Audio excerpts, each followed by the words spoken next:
Good morning, YouTube. It is Friday, February 2nd, 2024, 9:34 a.m. We're running a little bit slow today. It's Friday. Can you blame us? Right? We got the weekend on our mind. And now we sit in silence because I forgot what I was going to say next. Oh, yeah. It's 60 degrees outside. I guess winter's over. I guess we're not getting any more cool, cold weather. It's back to being fucking hot. It'll be 155 degrees before you even know it. All-Star reserves were announced last night. We're going to go over some of these. If you're watching this on YouTube, you can check this out live on playback.tv/highlybiased every morning at 9 a.m. Central Standard Time. If you're watching this on YouTube, playback.tv/highlybiased, you can check these out on YouTube on the Slightly Biased Clips channel. All right, All-Star reserves. Let's get into it. We actually have a lot of trade rumors to go over, like somewhat substantial trade rumors, I feel like, to go over as well today. So a busy day on the stream. Eastern Conference, Jaylen Brown, no surprise there. Donovan Mitchell, no surprise there. Jalen Brunson, no surprise there. Bam Adebayo, no real surprise there. Julius Randle will not be playing in this game because of injury. So somebody will be replacing him. Tyrese Maxey, no surprise there. 50-plus points last night. Paolo Banchero, how about that? Paolo gets his first All-Star nod in his second season. Happy for him. Happy for him. I'm not going to lie.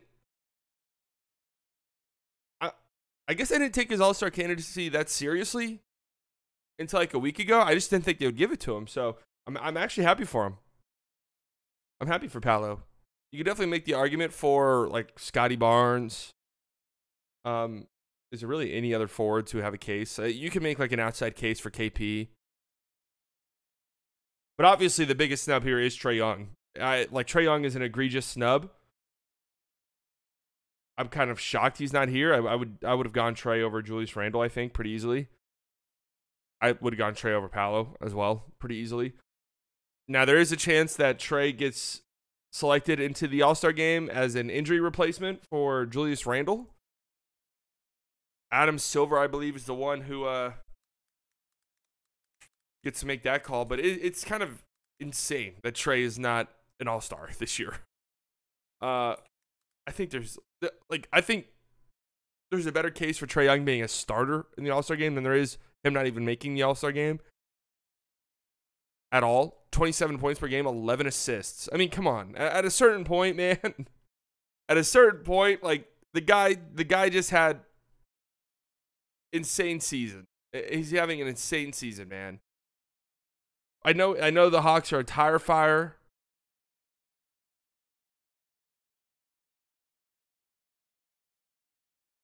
But come on. It's the All-Star game. He could be an injury replacement. Someone tweeted out some of the candidates. I forgot who it was, but Jared Allen is an option. Trae Young is an option, obviously. Derek White is an unfortunate option. No, we lucked out. Scotty Barnes is an option. We lucked out by not having Derek White here. We lucked out not having Derek White as an All-Star reserve. Hey, the guy's a great role player. Let's tip our cap to him. But in no way, shape, or form should he have been an All-Star. So it's funny watching the Celtics games on national TV. Like a couple nights ago when they played, who did they play on national TV a couple nights ago? Regardless, whoever it was. Reggie Miller, every time Derek White did anything, I'd be so surprised if he's not an NBA All-Star reserve on Thursday. I'd be so surprised if his name's not called. I'm like, really? Dude? Do you I'm sorry. I think you watch the NBA. Like, really? You'd be that surprised? How? How would that surprise you?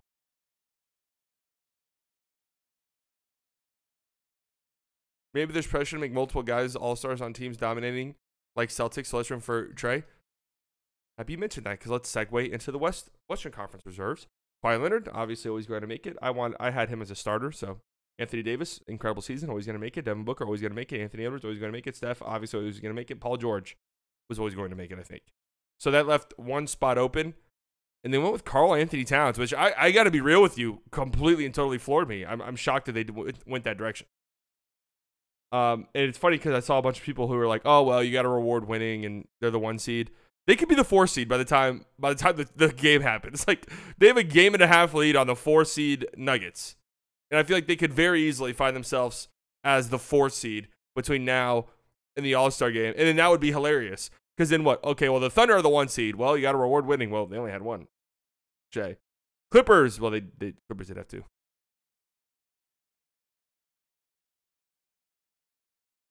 Nuggets. They only have 1. So I don't know. I'm like, are the Timberwolves that dominant that Cat makes it? Sabonis not making it is shocking to me. I genuinely am floored by that. I think that's one of the more surprising All-Star snubs I can remember. And look, I can't sit here and say I'm going to complain. Okay. Can't sit here and say I'm going to complain because, well, I don't know if I want to watch Domantas Sabonis in the All-Star game. Like, I'm just being brutally honest. Now, at the same time, if I'm an NBA fan, I don't want to watch Luka in the All-Star game. Why? Because he doesn't give a single fuck. Like, there's a difference between, like, oh, yeah, these guys don't play defense and they don't care, but they're going to go out there and do some fun stuff. Like, Luka legit doesn't make it past half court on offense or defense. It's the most absurd thing I've ever seen. How do you not make it past half court in both offense and defense? How does that even make sense? Yeah, Jokic is the same way. I do kind of wish that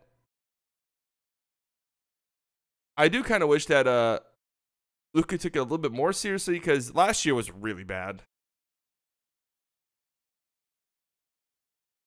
My Sabonis agenda did work, but he is at pretty much, Sabonis will round up 19.9 points per game, 20 points per game, 13 rebounds, 8 assists. Shocking. People are upset about De'Aaron Fox. I did not think De'Aaron Fox was going to make the All-Star game. He's really shot himself in the foot lately. I mean, he's not had a good month at all. And I'll go as far as to say I don't even think De'Aaron Fox was a snub. I think every single person here deserved it over him. And maybe even Cat.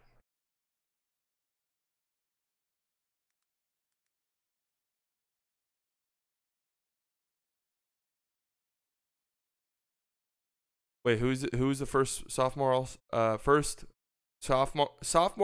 since who? Zion?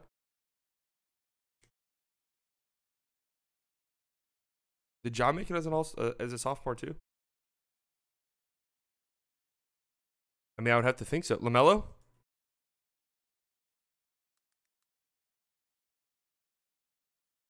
I think LaMelo made it as a sophomore. Yeah, LaMelo.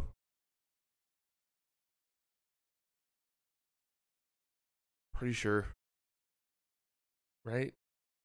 Yeah. There's nobody from the 22 draft class made it as an All-Star. Do you think Chet deserved it over Cat? No.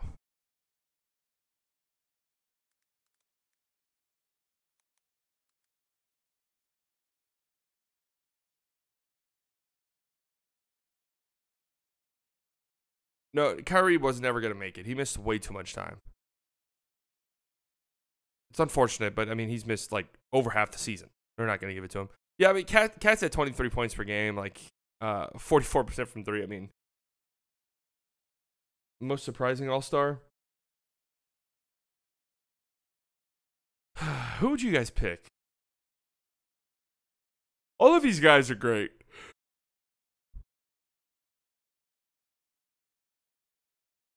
All of these guys are really, really good. I think Cat is the most surprising one, though. I don't know. I just assumed that Sabonis was getting it.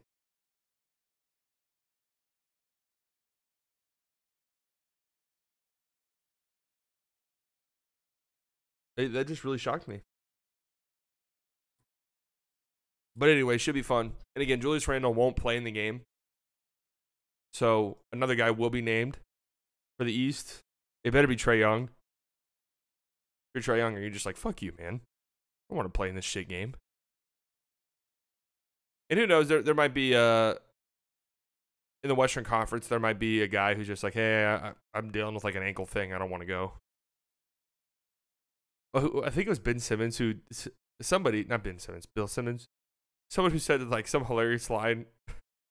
where they name Gobert as an MVP or not MVP, Jesus, as an All-Star, just to like give the Timberwolves another All-Star, but then tell them, hey man, fake an injury and don't go to the game because we don't want to watch you there. We'll name you an All-Star so it's on your resume, but fake an injury so we can get a replacement in there, somebody who we actually want to watch.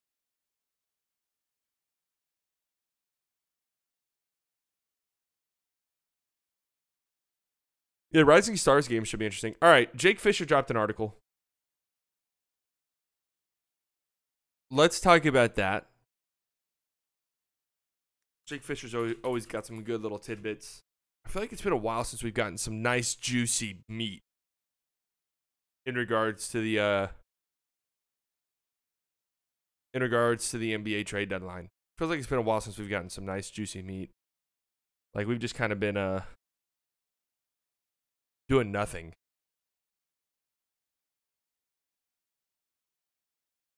So many non-reports. Well, how about this? Yes, Luka dropped in the MVP ladder. He's not winning MVP this year. He's just not. There is some strange. I don't know if it's just Luka's been doing this every single year of his career. Now we're just bored, and everyone else is a shiny toy. But yeah, like Tatum being over Luka and the MVP ladder is a fucking travesty. Okay, I don't care that the Celtics are the best team in the league. I don't. Nobody with a brain thinks that Tatum has a better MVP case than Luka. Nobody with a brain. I don't care about the records. I don't care about the records at all. Nobody with a brain thinks that. Yeah, Embiid's out. I don't even know why Embiid's still third here. He's not winning it. Get him out. So that would put Luka in the top 5. I'm telling you guys right now, Shai's winning the MVP. It's going to be Shai Gilgeous-Alexander. Shai Gilgeous-Alexander will be winning the MVP. I think it's almost set in stone.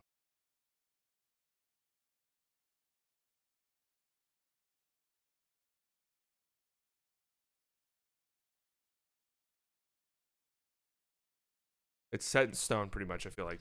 Jokic is going to be a second MVP guy this year. I just think that, well, at the end of the day, I don't think people are going to vote for him first. That's just my prediction. I just don't think the voters will vote for him first. Do we talk about this? David Pingalore, KTLA sports anchor and reporter for 25 years.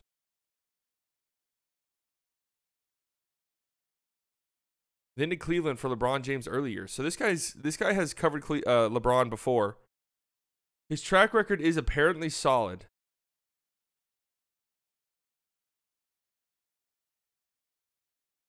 I saw some tweets going. Everyone's tweeting Maverick shit. I saw some tweets. I want to see if there's. I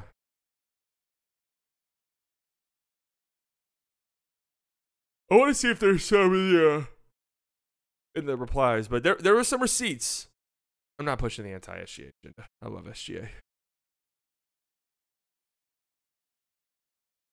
There were some receipts that this guy's been right before. He was right about Kawhi to the Clippers before people were confident about that. He was 2 years early on LeBron going back to Cleveland. He was one of the first to say LeBron was going to the Lakers. He said that at like the trade deadline. Now, to be fair, I vividly remember this because I was doing like a podcast at my school at the time. Oh, here it is. Thank you. I was doing a podcast at my school at the time, and it was like almost an open secret then, even to people like somewhat following the NBA, that LeBron was going to the Lakers.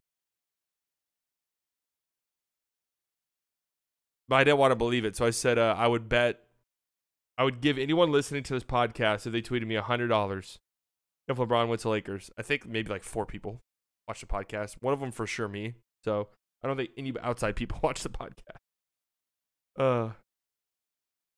Hearing from NBA peeps. Okay, here's a tweet. Here's some of his receipts. This was 2012 was told recently from NBA people that LeBron James has put feelers out regarding a return to Cavs in 2 years. So that was in 2012.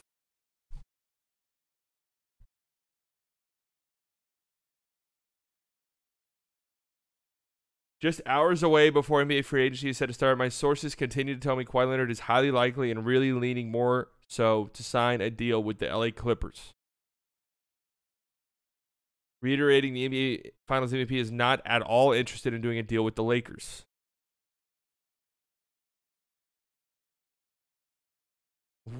Yeah, LeBron to the Wizards.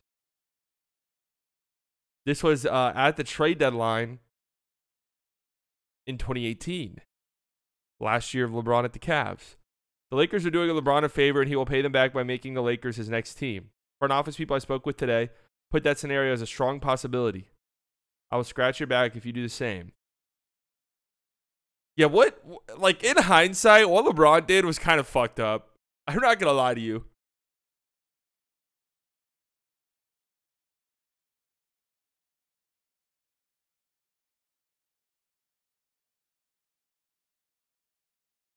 He like held the Lakers hostage at the trade deadline that year.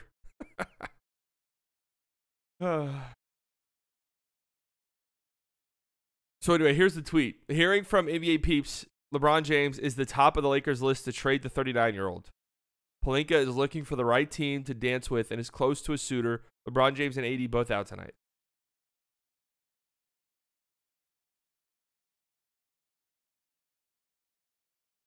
What do we think? How much stock are we putting into this, folks? I think it'd be so insane if they traded him midseason. However, I've been saying this. I wouldn't be that surprised, though. Like, if it weren't... Okay, take just being LeBron James out of the equation entirely. If this were just someone else who was playing at this high of a level at that age with that contract situation, I think everyone would be talking about them getting traded.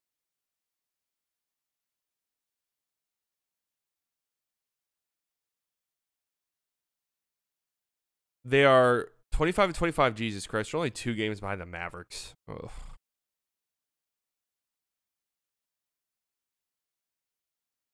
$25 and 25. A crazy win last night against the Celtics. One of the fakest games I've seen, maybe ever. Any of you guys watch that game? I mean, some of the shots that the Lakers were hitting, you just had to laugh. You just had to laugh.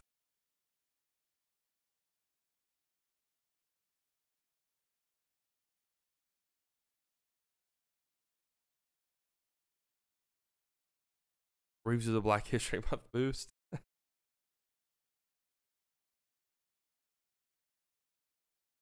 I actually don't feel like doing a LeBron trade. I know it's just going to be really complicated, and I don't want to do it.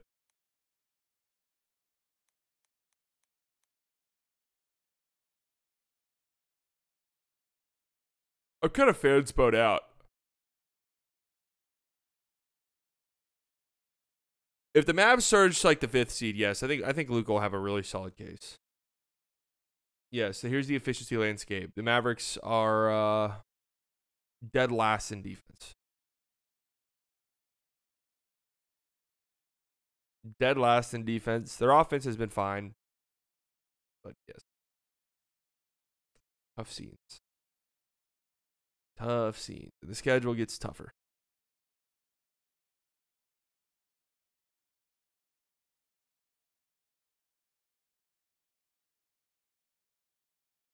The schedule gets tougher. So we'll see about this. This would be really funny. I'm going to go with, I highly doubt it, but I wouldn't be surprised. One of those type of deals. Like, if it happens, I'm like, oh my God, it actually fucking happened. But then I'm like, when you think about it, yeah, it kind of makes some sense. It kind of makes some sense.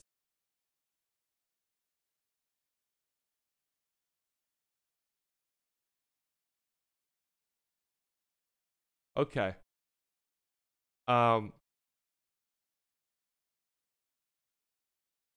Let's get into some trade rumors. I want like an account that just kind of floods me with rumors, even if they're not that substantial. That way I have something to talk about. Is there an account out there that just looks through all the articles and says, all right, here's what we got?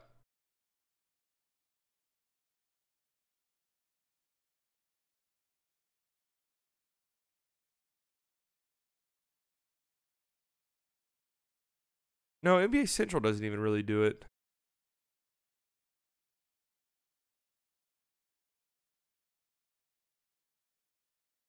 Did you just follow trade rumors as a topic?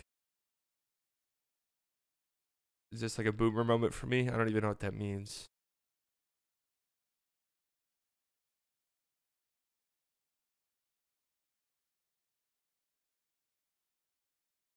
This year's NBA trade market hindered by a lack of significant activity. Yeah!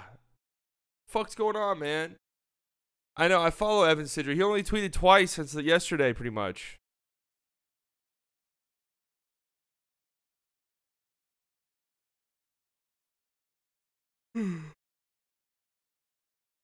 Less than a week remains before the NBA's trade deadline, and yet news and noise around the league has been few and far between.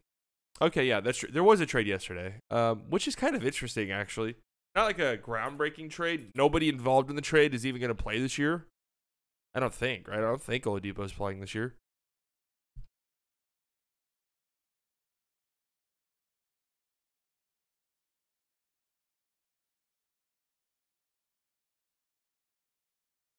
At the trade deadline _ at the trade deadline.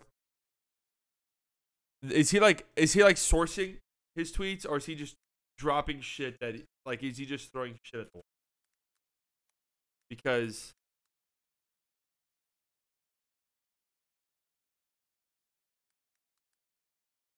the trade deadline,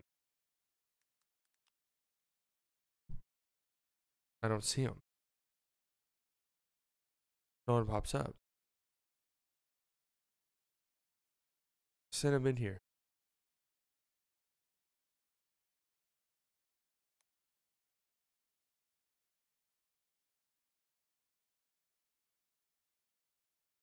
Oh, all right. 19, dude, this guy never tweets.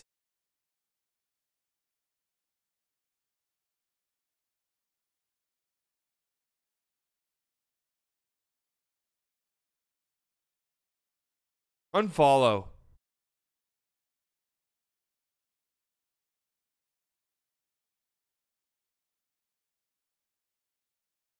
All right, let's just read this. Man, I remember last year, like 2 years ago, when Jake Fisher was really busting out onto the scene. I feel like the trade deadline, he was just, I mean, he was on fire. It was like every day there was like a new article with like 8 new rumors. This has just been a snooze fest.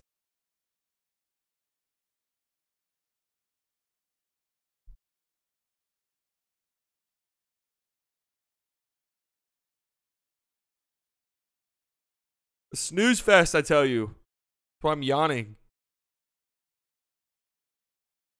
Okay, but yes, the Grizzlies traded Steven Adams to the Rockets for Victor Oladipo in 3 seconds. So Steven Adams not playing this year, obviously. I don't think Victor Oladipo is either. For the Grizzlies, you're just trading Steven Adams to, I guess, have an open up some money, a roster spot for next season, and you're getting 3 seconds.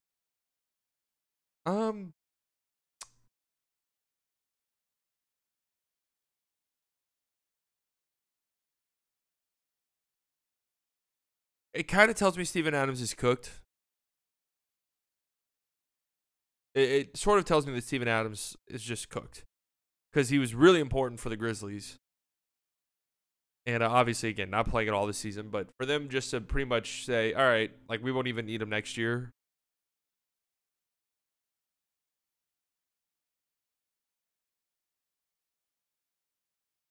Lakers and Bucks interested in Marcus Smart.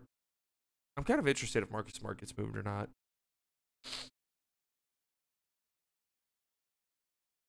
NBA trade report. No, this guy stinks, I think.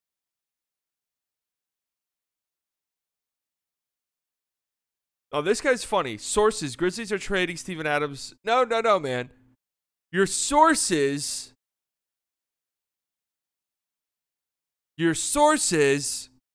are Shams and Woj. just like the fucking rest of us.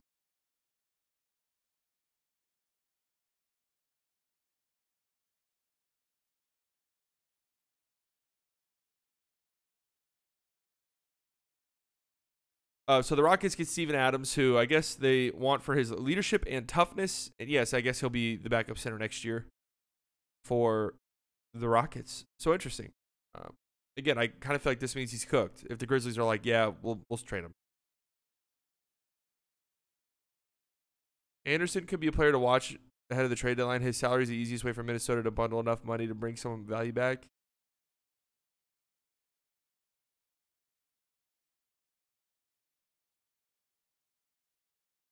Get the hell out of here.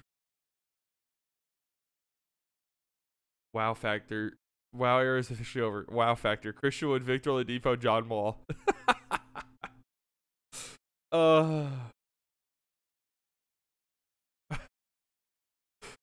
Please get this video off. Just please.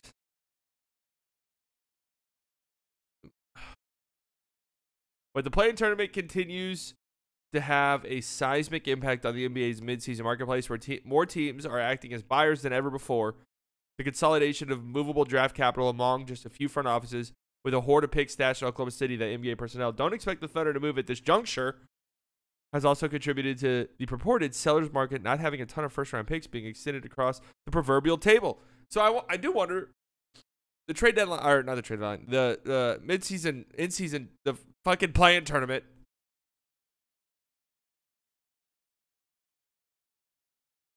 Agent Rich Paul says LeBron James will not be traded. How does he know? What's his source? What's his source? I don't buy it. I don't buy it. I'm buying Eric Pingalore over Rich Dahl. Who is it? Rich Paul? Who the hell's that? I don't buy it.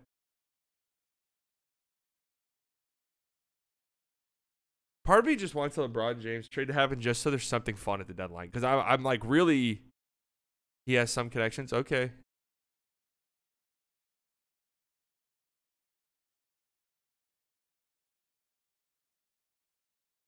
Doesn't that guy play for the Warriors? No, you're thinking of Chris Paul. Rich Paul, I don't even know who the hell that is.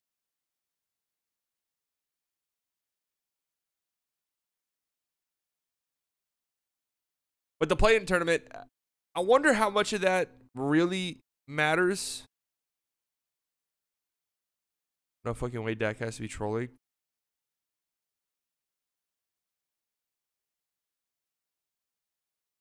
Yeah, turn off replies. Smart man.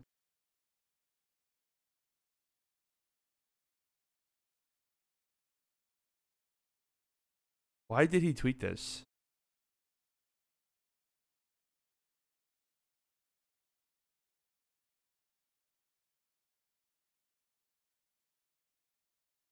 What? Huh? Anyways, how much is the play-in tournament affected, or how much of it is teams are starting to realize, hey, free agency is kind of dead. So for us, if we want to improve our team, we need to look at the trade market, even if that means buying guys at the trade deadline now who can help us out a year from now, or whatever the case may be. The latest returns from conversations among league figures also suggest many of the players whom front office personnel believed could or would become available over the transaction period simply are not for the taking. Yes, the Chicago Bulls have been open to moving Zach LaVine for quite some time, but the early rumbles of Utah listening to offers for Larry Markkinen ended very quickly. That was always fun.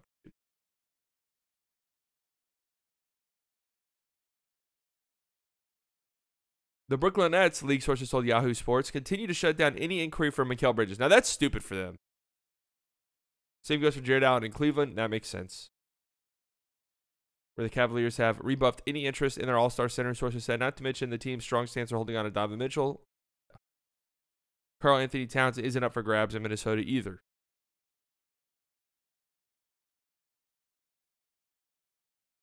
Marcus Smart is interesting.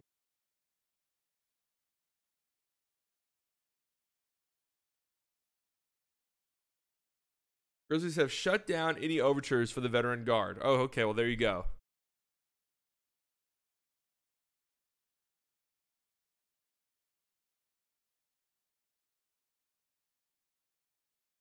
Rich Paul's with Clutch. What's his source, though?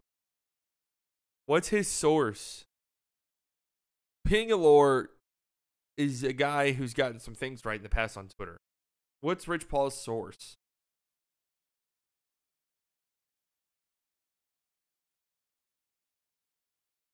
I don't know. I don't know if I buy it. Smoke screen.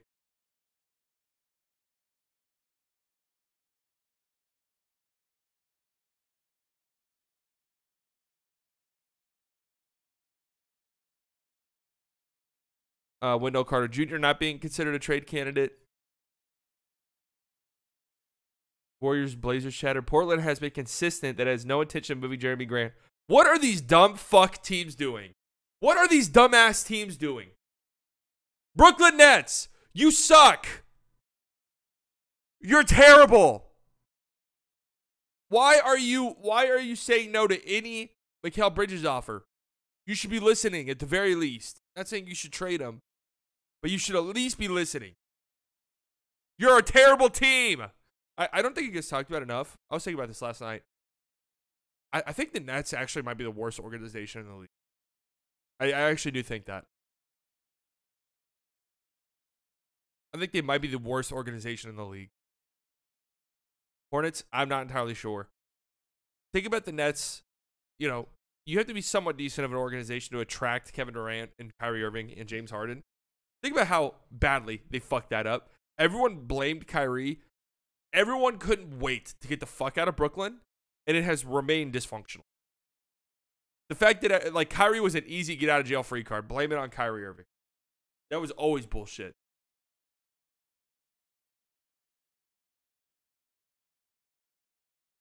Yeah, if it's true that they rejected from the Rockets their picks back in Jalen Green, that is insane.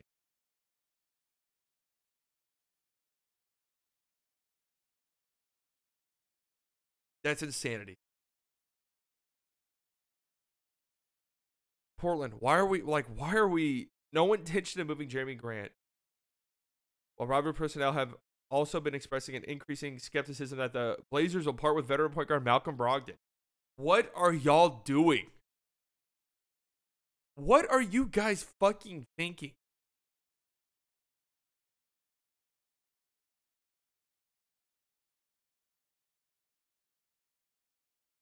And finally, the emergence of bouncy swingman Jonathan Kuminga.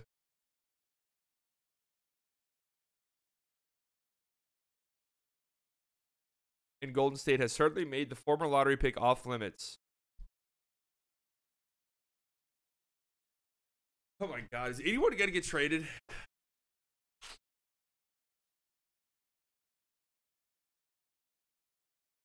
Hawks remain active in market.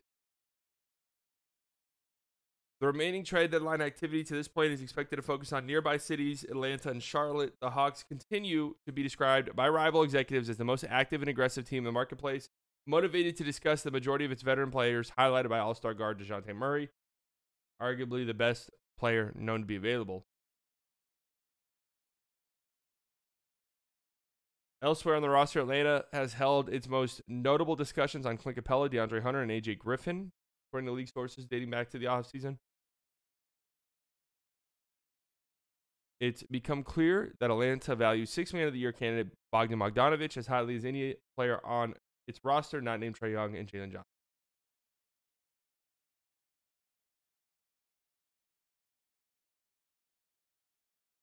I'm about to tweet right now because I'm upset. Man, this trade deadline is going to be a snooze fest.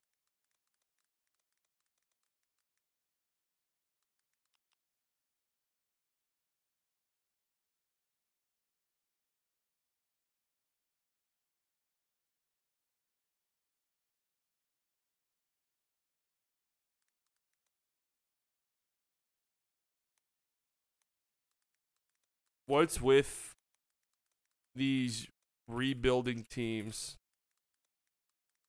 holding on to veterans for way too long?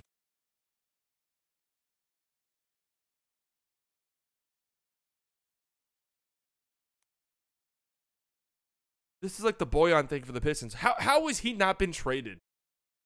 How has he not been traded?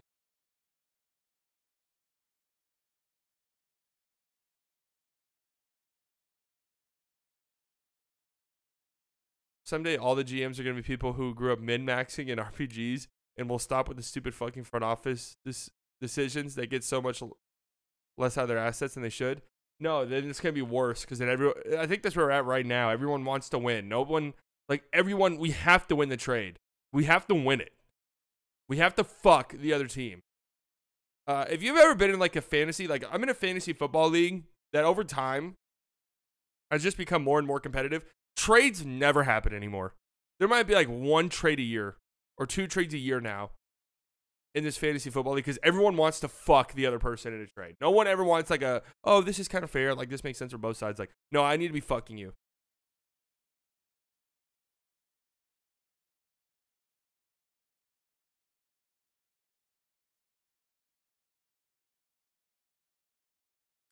This new team building strat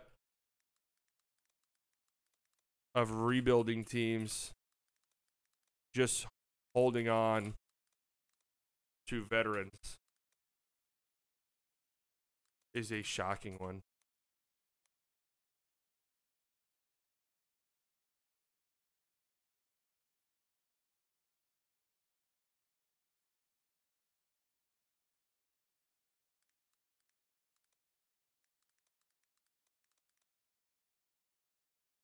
Like, why are the Blazers like? Listen, if you end up not trading Jeremy Grant and Malcolm Brogdon, cool. They're under contract. You could trade them in the offseason. But why is it like, yeah, I know it's probably smoke screens and shit, but why is it like, yeah, they're expected to hold on to them? Why?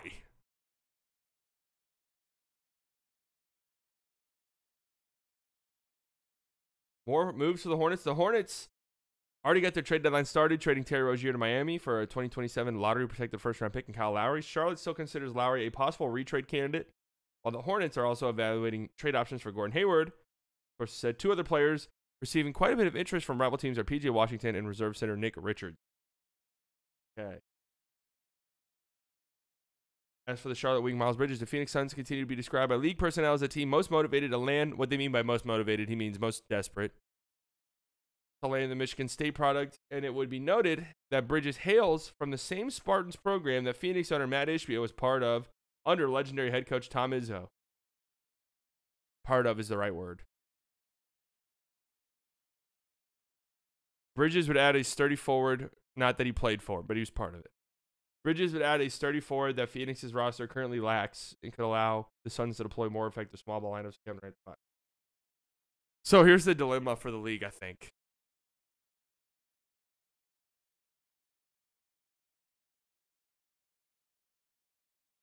Here's the dilemma for the league, I think.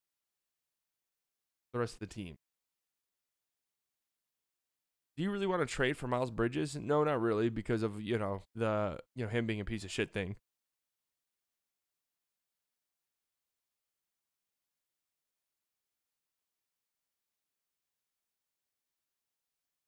But if the Suns got Miles Bridges,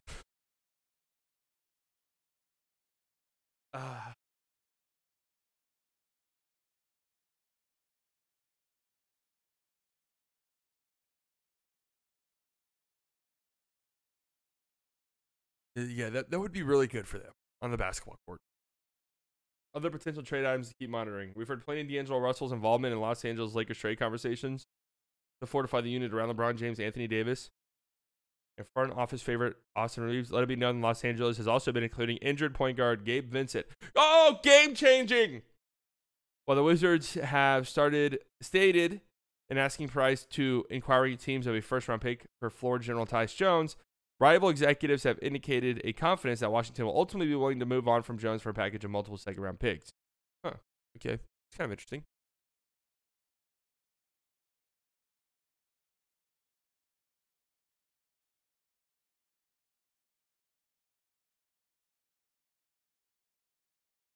Matt Moore says the Mavs have been in more talks surrounding Miles Bridges rather than P.J. Washington.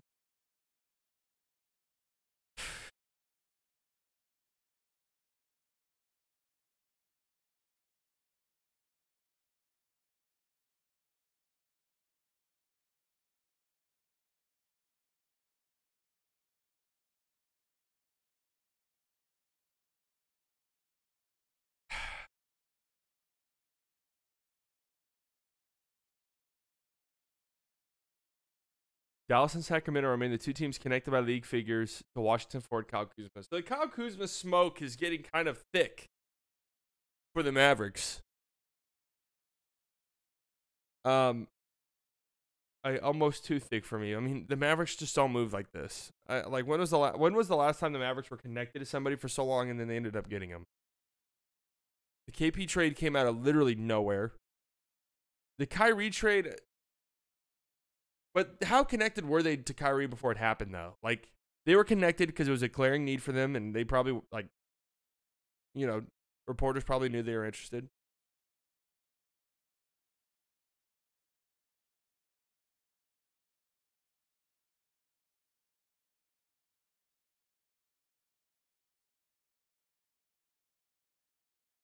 The problem with Miles Bridges, like, okay, if you were to talk yourself into it, like, hey, he's really making an effort. He's done his time, so to speak. He's figured it out. Not that I would love it.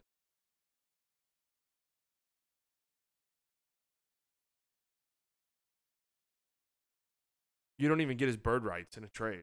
So you would be trading for a 3-month rental.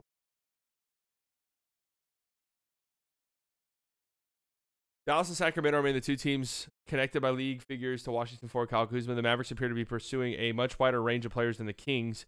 Sacramento and Dallas both registered interest in Siakam and Grant, league sources told Yahoo Sports. But aside from the Kuzma connection, the Kings have pursued Kuzma dating back to his Lakers days. Sacramento isn't currently known to be pursuing other roster upgrades that would require parting with Harrison Barnes.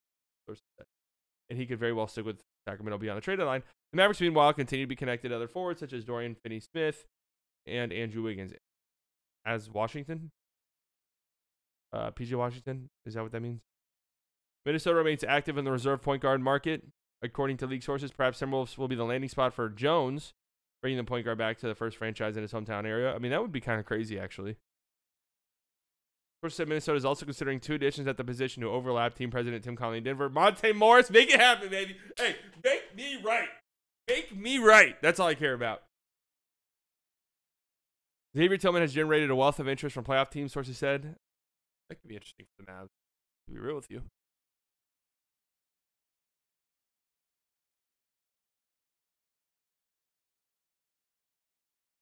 Wiggins isn't going anywhere. Like as Steve Kerr said, he helped us win a title a year and a half ago. Still has a lot of career ahead of him. What are coaches aren't going to go to a press conference? A reporter asks, hey, Wiggins has been in trade rumors. Like, how do you feel about that? And say, yeah, well, hey, he might be gone. I don't know. I kind of hope his ass gets traded. Like, of course, they're like, no one's going to say that. They're going to say, oh, yeah, we need him. We love him. We want him to stay here. Because in the event you don't trade him, it's awkward if you spent the whole time saying, yeah, we're looking to trade him. Hey, just going to be honest with you. We're thinking about trading him. What the fluff is going on? What the fluff is this? Drag the puzzle piece, man. What am I playing? I'm playing a mobile game. What's your gauge on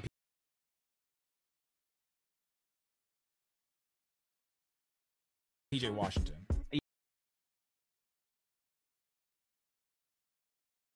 Is there a Twitter video? Yeah, you can tell they're kind of clean.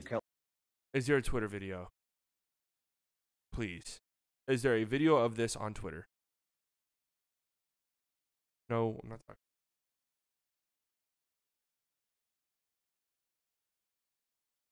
Okay.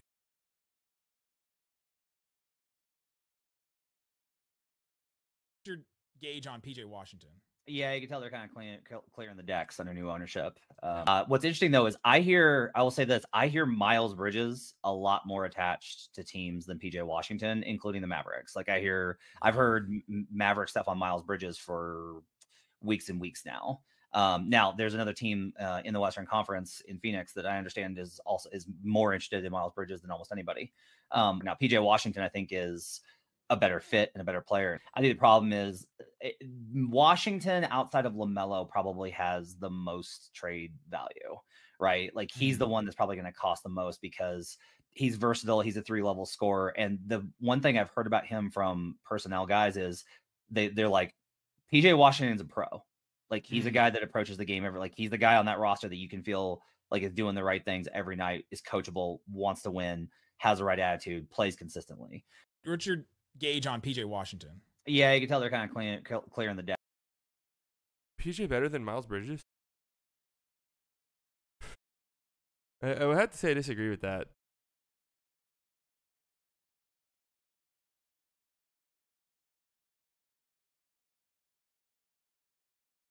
I'd have to say I disagree with that assessment, but it's interesting though that the people around the league view him as like a pro in the adult.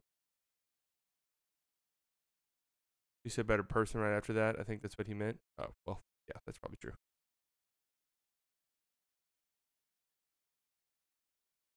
Mikal Kuzma, map source to talk to today, believes they have the leadership and hierarchy in Dallas to absorb Kuzma as a player and personality.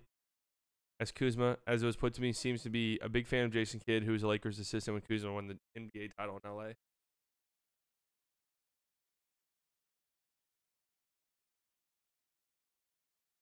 It's going to be boring, guys. I'm telling you right now. It's going to be a boring snooze fest trade deadline.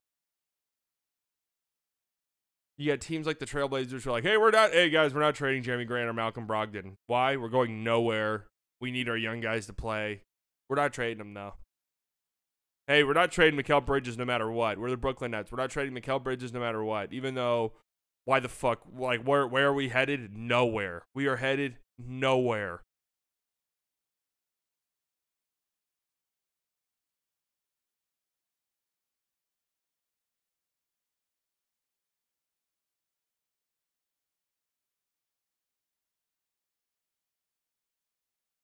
Who do these teams think they are?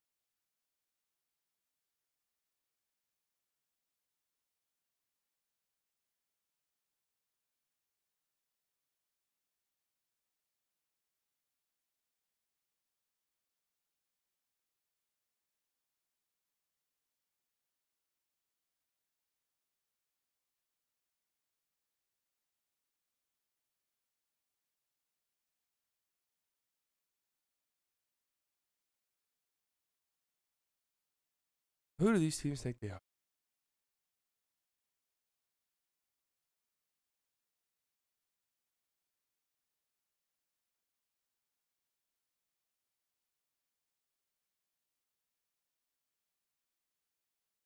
Do you think they might start selling on the day of the trade deadline, give interested teams a day to sweeten up their deals? Maybe.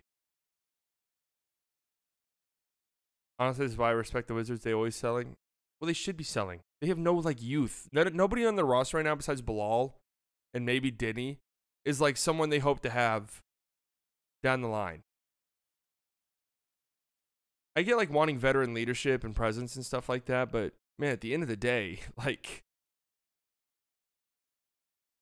why are the Nets like saying no to every single offer for Mikal Bridges? Why are they doing that? Why would they be doing that? It makes no sense to me. If it's really true that the Rockets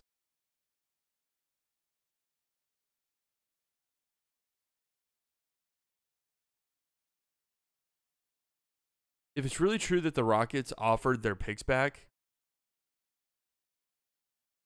and they said no, that's sickening. And yeah, there was a report yesterday that they said no to 2 firsts. What for Dorian? What are they fucking doing? What are they actually doing?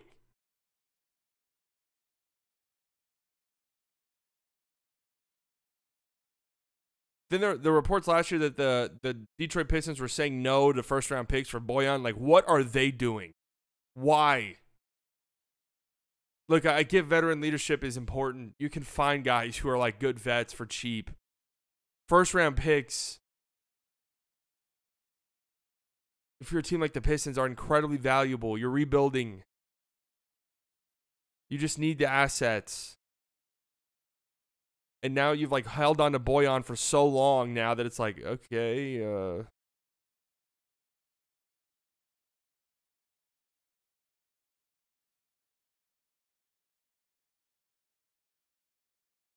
sales tactics, man. Play hard to get, create demand to sell the most desperate. Yeah, but the time has passed. Like, if you're the Nets and you're saying no to all these offers from Mikal Bridges, like, his value might be higher now than it ever is. Bojan's value last year was higher than it ever was.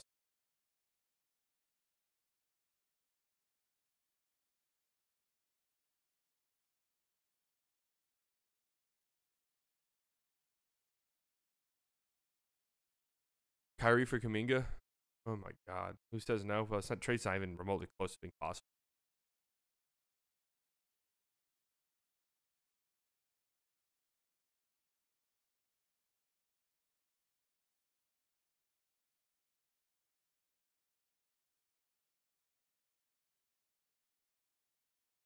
Yeah, and the Mavericks say no. What?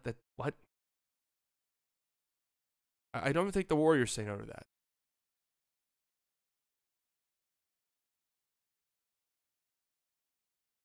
Royce O'Neal, he doesn't make any sense for the Mavs, in my opinion. 6'4", 6'5". Like, come on.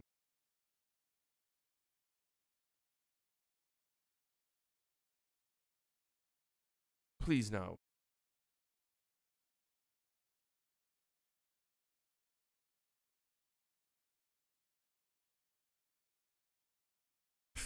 Six days away. It's funny too because Jake Fisher's article is like, yeah, it's looking bleak. That must suck. Is like Jake Fisher. What do you think? What do you think it's more buzz? What do you think it's more hype? The trade deadline or like free agency? I feel like the trade deadline now because free agency, but free agency teams don't have cap space anymore. Like trade deadline, people can talk themselves into a lot of things. That's true. People do love the summer gossip.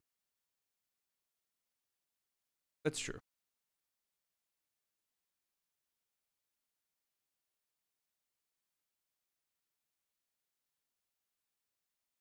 That Bridges bomb is on the way to Dallas. Fuck. That's a little spooky hearing that.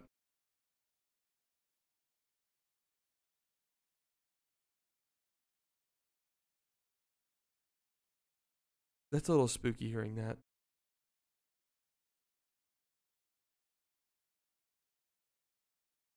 I mean, like, I admit I have 2K brain a little bit when it comes to this stuff. It's like, well, why don't you just trade that guy?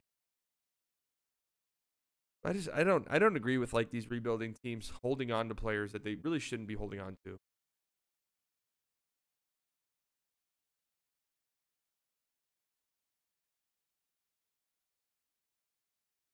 Lowry to Mavs makes sense if buyout happens. Matt Moore said he doesn't think Hayward or Lowry will be.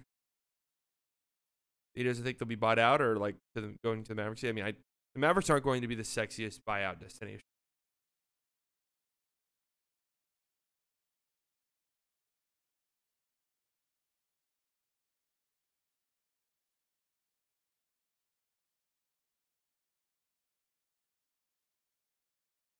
They're not going to be the sexiest buyout destination.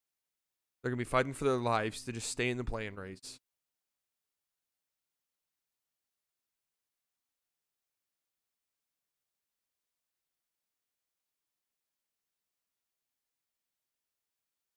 Oh, he's saying that they're not getting bought out at all.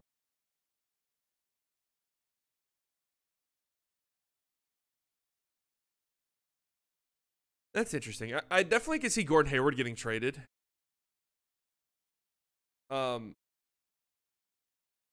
Lowry, though, is getting bought out, right?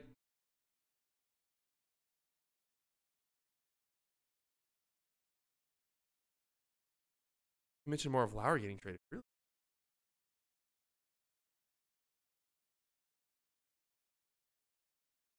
He thinks they may keep Gordon?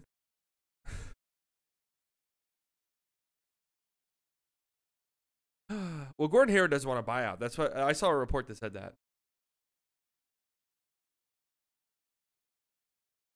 There's like a line of thinking in the NBA that if you become a buyout guy and then sign somewhere for the minimum for the rest of the season, like that's kind of where the league values at from that point forward. That, oh, well, you signed a minimum contract then, so why would we pay you more now?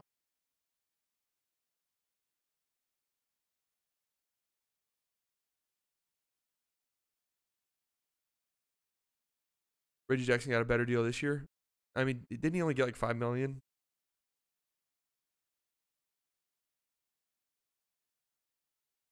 Russ is like barely making more than the minimum. Or is he? That's true. I do think the Mavs have some mid-level money. You're right.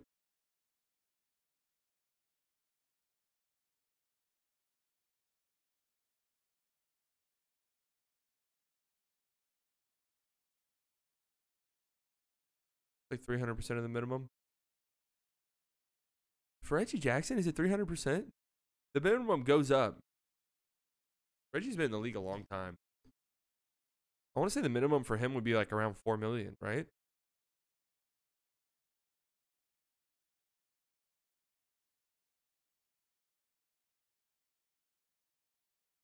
Chris Paul, Kyle Lowry. I really doubt it. I really doubt it. I'm going to talk about this trade deadline the sadder I get because I think it's going to be completely and totally. I think it's going to be incredibly boring. Lively, Omax, Green, Hardy, and a first for McKellen Claxton.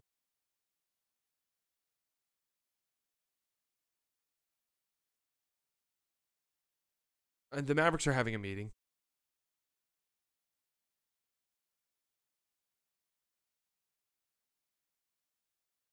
The Mavericks are having a meeting, I think.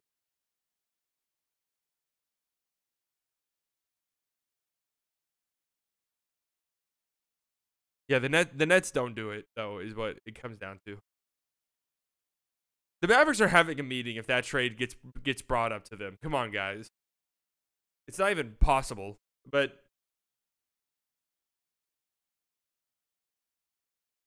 everyone wants to be Denver and keep everyone in build. Denver ruined basketball. Well, to be fair, that's how it was for the longest time.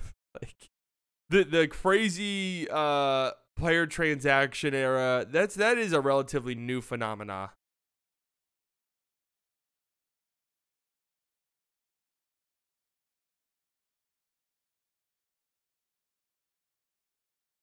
Matt Moore said an executive told him that a lot of teams are saying they aren't selling, but last minute are expected to open a lot of players to the market.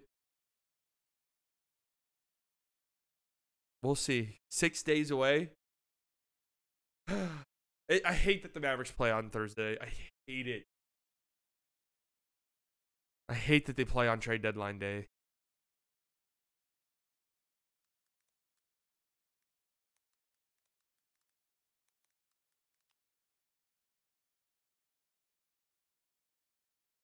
Hate it, hate it, hate it.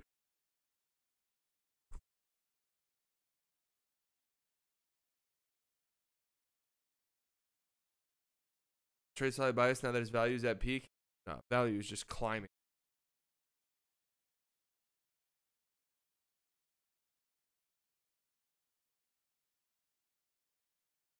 I think it ends at like 4, I want to say. 3 p.m. Eastern. Okay, yeah, so 2. So we're going to, last year, how did we do it last year? The Mavericks play on Tuesday night. So I'll have a stream then.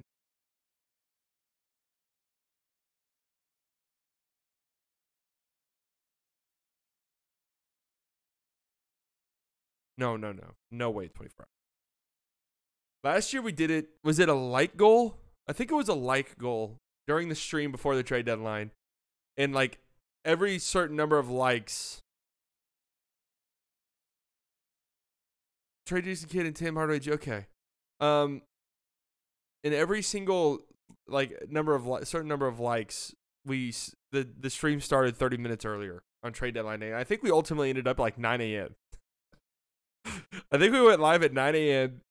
and we're live the entire day pretty much. Granted, we had a lot to talk about because Kevin Durant got traded the night before. Like, there was a lot of shit to discuss.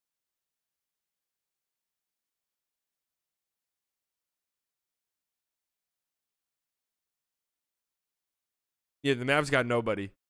So,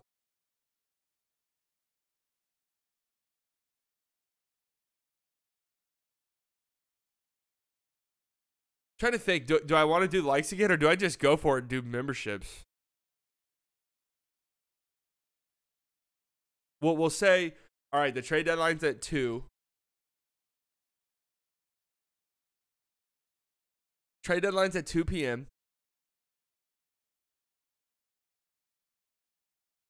We'll just set a time at noon. We'll just say that's the start time.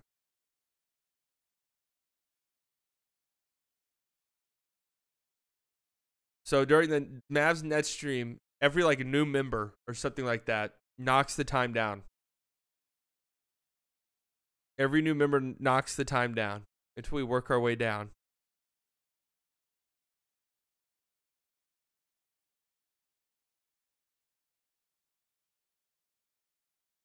You gotta have some incentives. No, I wouldn't do members only. I'm saying like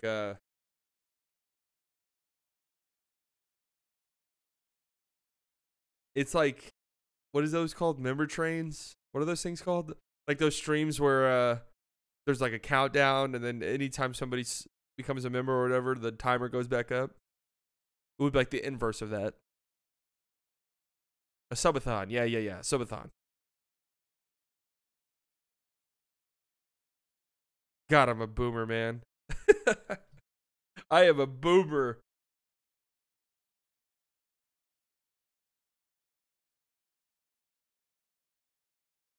I have an insane 5-team trade. Oh.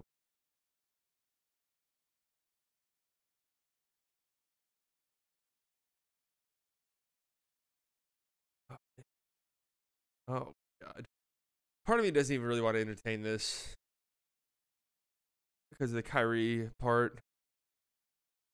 Tobias Harris, Malik Monk, Kyle Anderson in a first.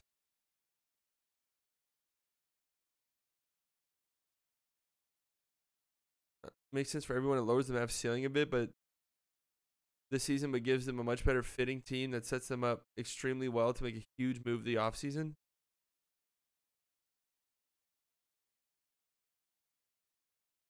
Tobias Harris, Malik Monk, Kyle Anderson. No. No. They're not trading Kyrie.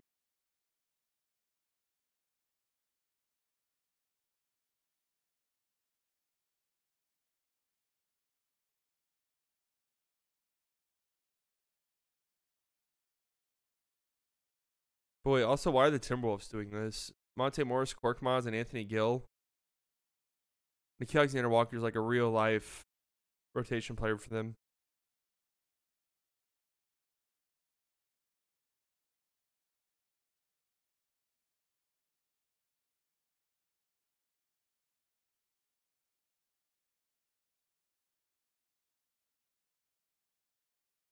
All right, 4-team trade. Saric to the Mavericks for Hardy.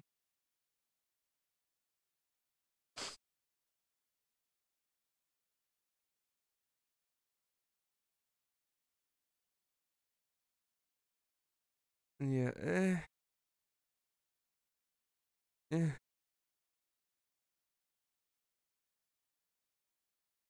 Oh, okay. I see what's going on here. The Warriors are getting Kyle Kuzma, Dorian Claxton, Royce O'Neal, Cam Thomas, and Jane Hardy. All right, on that note.